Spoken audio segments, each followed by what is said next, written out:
Hi there, David Harper here. Now, you know, as an antique dealer at heart, I think I'm pretty lucky because I've never been a collector. And a lot of people find this strange that I don't collect anything. But I think I'm really lucky because I don't suffer with the collector's disease.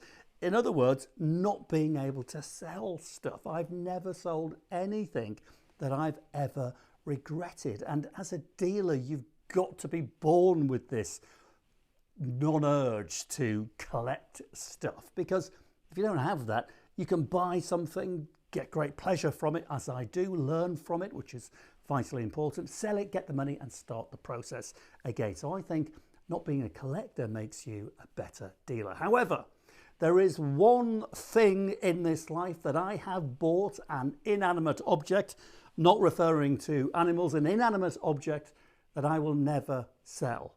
Here it is. And there it is. It's not even an antique. You see, before TV came along about 20 years ago, part of my antiques business was an antique upholstery restoration business. So we were restoring Victorian and Georgian pieces of upholstery, and as well as that, making one-offs and small ranges, small runs of chairs and sofas, this being one of them. So I bought a fantastic Victorian chair by Holland and Sons in black leather, and we restored it, and I loved that chair so much I decided to make 10 copies. So when the frame was stripped, I had the frame made to exactly the same standards. So hand turned mahogany, hand polished legs, solid brass casters, mortise and tenon beech frames. I mean, you could throw these things out of a top floor window and they would be fine. Even the base was always finished off with hand tack, so no staples on show. We did use staples in the manufacturing process, but that's fine and perfectly normal, to be honest, to use staples.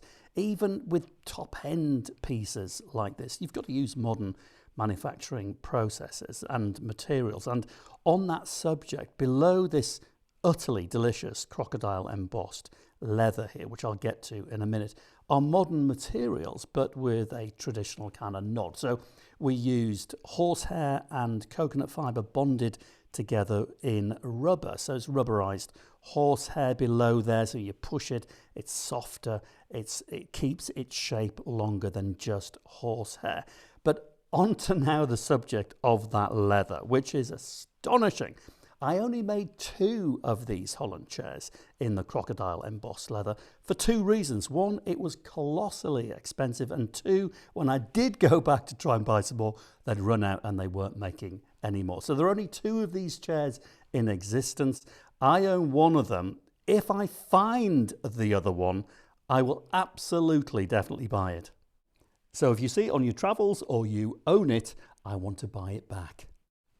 Just like I did with this one only a few years ago. You see, when I first made these chairs around 20 years ago, we sold them all, and in the crocodile embossed leather, it cost about £2,500, which sounds a lot of money, but to be honest with you, there wasn't a great deal of profit in them because of the cost of the materials and putting these things together to that standard. But madly, I walked into Lots Road auction in London about 4 years ago, and there, sitting in the sale room, was my chair. I knew I had to have it, so I did. With the commission, it cost me about 1,100 quid, and I'll tell you what, that's the best 1,100 quid I've spent in a very long time. So please do keep an eye out for the matching chair to this one. You know I want it. And apart from the shape, the style, obviously the leather, this is how you can tell it's one of mine. Kingsley & Co. handmade sofas and chairs. That was the name of the upholstery side of the business, Kingsley coming from my middle name. So there you have it, the one item I could just never sell. I sit in this thing every single day. It's remarkably comfortable, much more comfortable actually than it looks. And if ever you've received an email from me, it probably came from this chair. But much more than its comfort, when I'm not sitting in it, but I'm in the same room as it, honestly, I find myself looking at it. To me, it's just a thing of beauty. It's gorgeous to look at. Also remember that I know this chair literally inside out. I watched this chair as it came to life on the upholsterer's bench all those years ago, and for all of these reasons I couldn't bear to part with it. Cheerio.